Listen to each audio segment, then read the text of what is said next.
Grabe, MT-07. Yung mga bumabiyahe pa rin talaga, no? Holy Week, Sabado de Gloria. Mag-fuel, ano tayo? Mag-test tayo ng fuel consumption. So, picturean lang natin. 1780. Set natin yung trip A.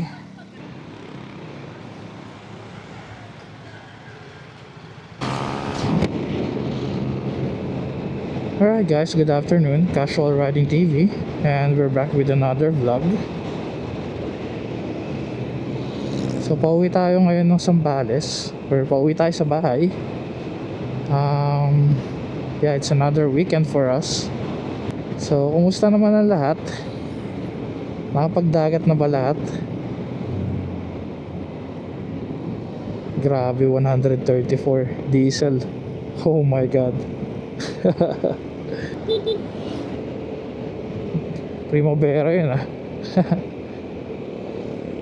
Kokonti lang yung bumabiyahe, or kokonti lang yung sasakyan sa kalsada. Actually kahit public utility vehicles like yung mga jeepney, mga ganyan,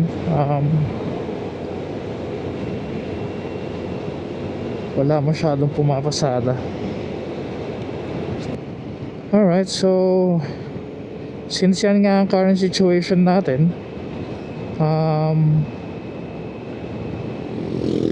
most likely or magiging common response ng mga tao is to find an alternative modes of transportation. So for some, commuting, ganyan, kaya siguro umukonti yung sasakyan sa kalsada kasi yung iba nagko-commute na lang kung di namang kailangan talaga magdala ng sasakyan, or yung iba nagba-bike to work, or yung iba bumibili ng motor. So yeah, right now naisip kong i-test ang gas consumption ni Figo since nasa biyahe na rin naman tayo. Yeah, so let's see kung magkano ang kilometer per liter or ang gas consumption ng isang Vespa Sprint S150 na 2 years old and currently running at 16,000 odo. Hindi ko lang kung bakit ko sinabi yung mga details na yun, but sounds like an important part of the topic or the subject, so yeah, why not? So yeah, nakikita niyo naman yung takbuhan natin, 60-70 lang. Mostly 70 na yung pinakamabilis. So yeah, ano talaga tayo, throttle discipline talaga tayo ngayon. Okay, so ano muna tayo rito. Papahinga lang sandali. Mag chill muna tayo. Na-miss ko mag pick up coffee.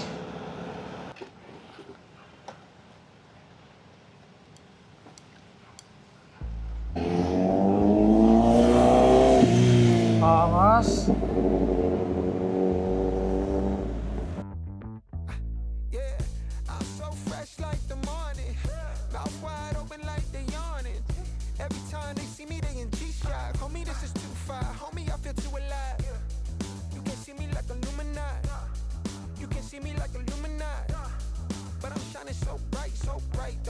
Try to share some of this light now. Give me a beat and I control it like a maestro. Ladies on a mission, they be trying to get me wiped up. Shawty, wait a minute, can't tell if I like ya. Gotta make sure you know how to shake it like a bartender.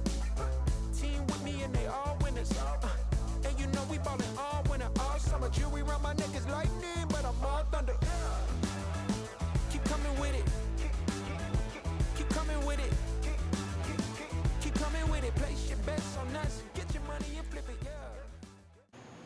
Ito, caramel cake. Isang ganito. Ate, magkano yung caramel cake? 100. Kuha po ko isa. Yun lang. Alright, let's go. Ay, hindi ko kaya masira to.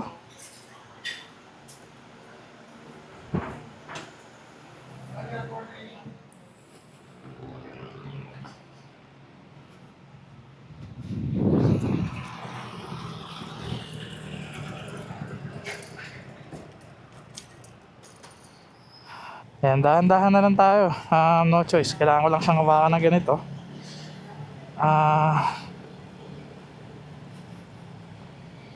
Dahan-dahan na lang.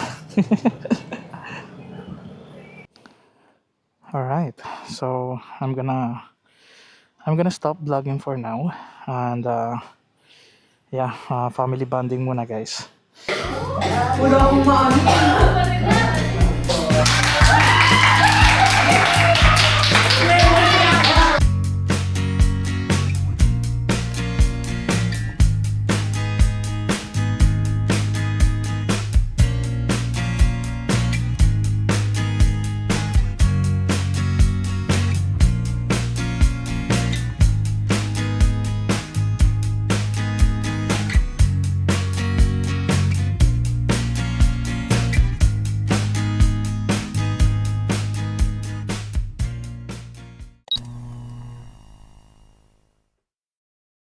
Okay, we're back. Ginabi na tayo. Ayaw tayo pa uwi ni Jillian kanina. Miss kong mag-ride dito. Grabe. Ang lamig. Right now sa Angeles sobrang init na. Even sa gabi. Di na nga ako nagja-jacket pag pumapasok sa trabaho. But yeah, dito sa amin sa Olongapo malamig pa rin hanggang ngayon. Saan to? Okay. Pumunta tayo sa cafe ng tropa. So yun, nag-confirm siya. Nandun siya today or tonight. So yeah, daan lang tayo sandali, no? Eto na. Naligaw lang tayo kanina. Kamali tayo ng ikot. Oh.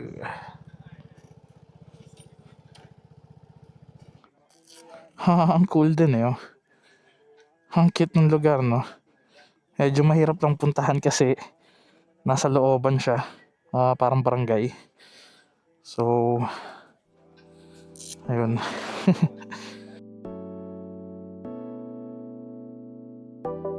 Relax lang kasi syempre galing din tayong biyahe. So, ayun. Nag-order tayo ng matcha latte. Sarap. Good.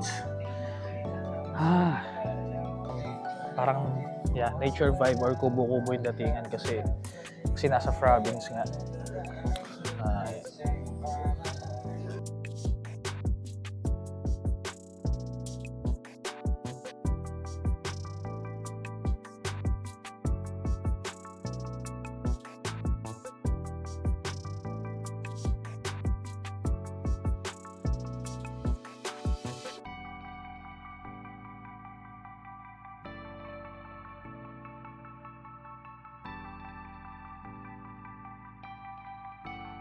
Kung saan tayo pinadaan ni Waze kanina, meron naman pala talaga dito.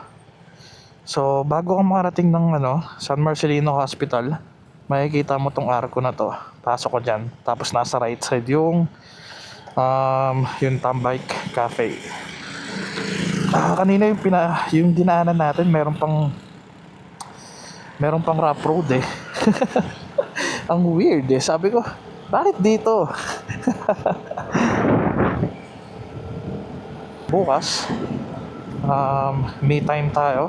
Ito okay din dyan, although masyadong crowded kasi. Well, sa cafe naman wala naman talagang real parang sobrang competition talaga. So kapag puno na doon, lipat lang din naman sila sa kabila. Ganun naman palagi. Yung sa tropa kanina, yung in-order ko na matcha latte, masarap siya. May mga time kasi na ayoko ng matcha latte dahil alam din ni wife ito na ayoko ng lasang dahon. Kaya siya kasi mahilig siya sa tea. Nung unang uwi niya before, pinainom niya ako ng tea sa bahay nila. Yeah, of course, iinumin ko, di ba? Hinubos ko naman. As in, yung tea talaga na yung pinakuluan yung dahon. As in, yung traditional way talaga na kung paano yung ginagawa nila sa Japan. So, ayun. But yeah, hindi ako mahilig sa lasang dahon, but yun nga yung matcha latte nila, tamang tama lang yung lasa ng matcha tsaka ng espresso. So yeah, sarap. Good morning tayo kay Lace. Hey Lace, nasaan na siya? Lace. Sundan niya yung ano ko eh, sundan niya yung daliri ko. Come here.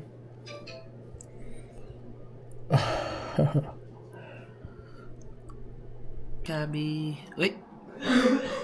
Nawakan niya ako.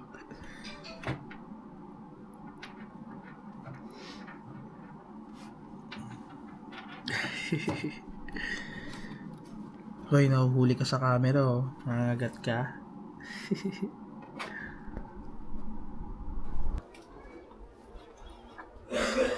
Nice. Let's go. Bike wash tayo. Happy Sunday.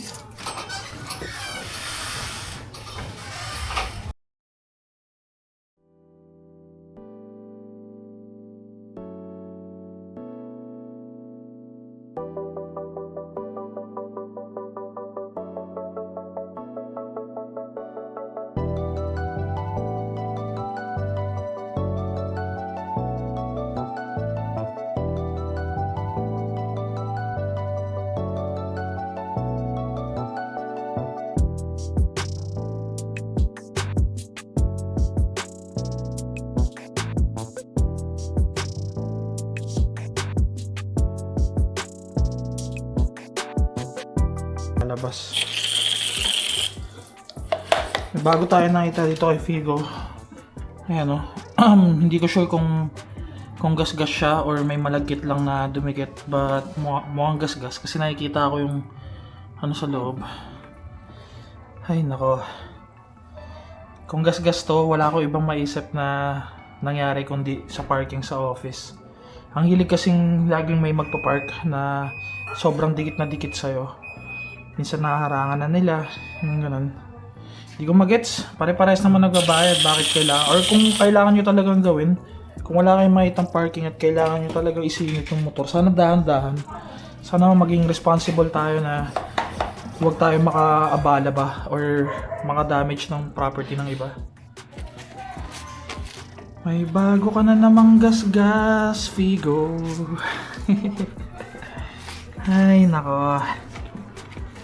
Grabe. No, it's not coming off.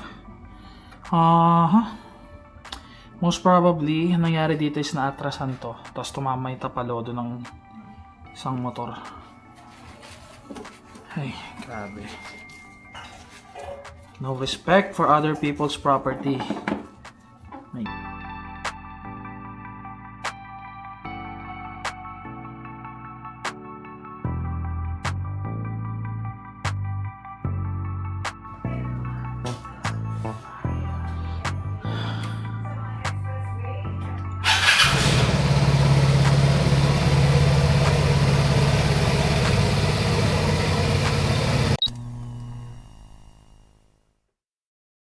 Ayan na. Pauwi na tayo. Grabe oh. UP pala siya. Kala ko kahapon gas-gas lang. Ba't pag titignan mo sa top view, papansin mo meron siyang dent or may UP. Oh well. Now, I don't know what happened. If sadya or not. Feeling ko hindi naman talaga siya sadya, but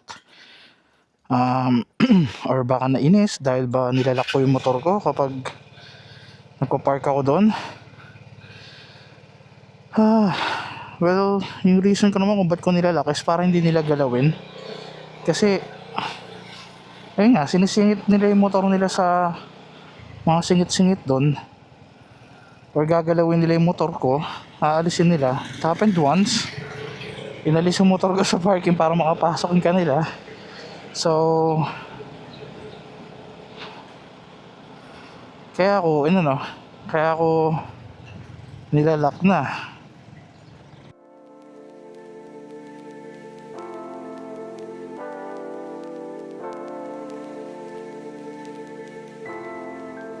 Yeah, that's it guys.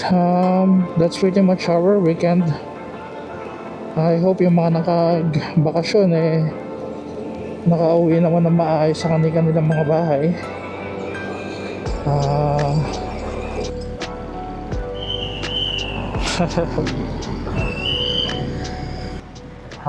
Coffee na lang muna tayo dito sa Tom Tom's bago tayo tumuloy sa biyahe. For safety na din. Nakakatulog-tulog ako. Kasi ang daming tao. Saan tayo pwede mag-park?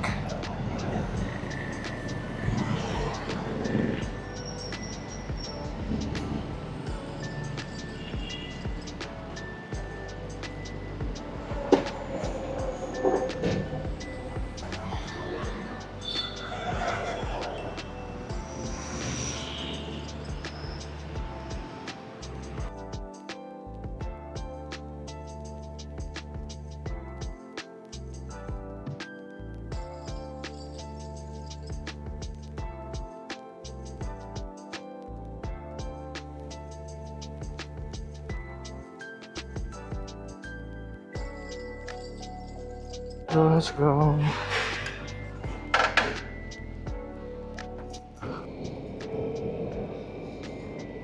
$90.70. Naku, haba yata ng pila. Pagas na tayo dito. Papultang tayo ulit bago tayo bumalik ng Angeles. Kasi mas mura talaga rito sa sa Bataan.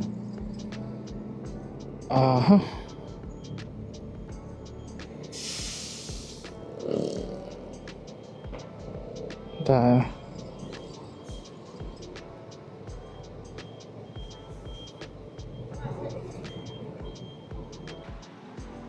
Kaya medyo madami-dami pa yan kaya daan-daanin mo lang. Maapaw kasi siya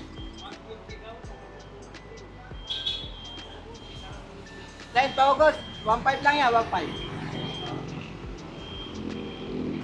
Grabe, 200 na agad. Oh my gosh. Paring Trump talaga Ayun 300. 3.3 liters. Grabe. So yeah, pretty much ganito lang talaga yung weekend natin. Wala na akong may dadagdag pa. Salamat sa panonood. And I guess I'll see you on my next vlog.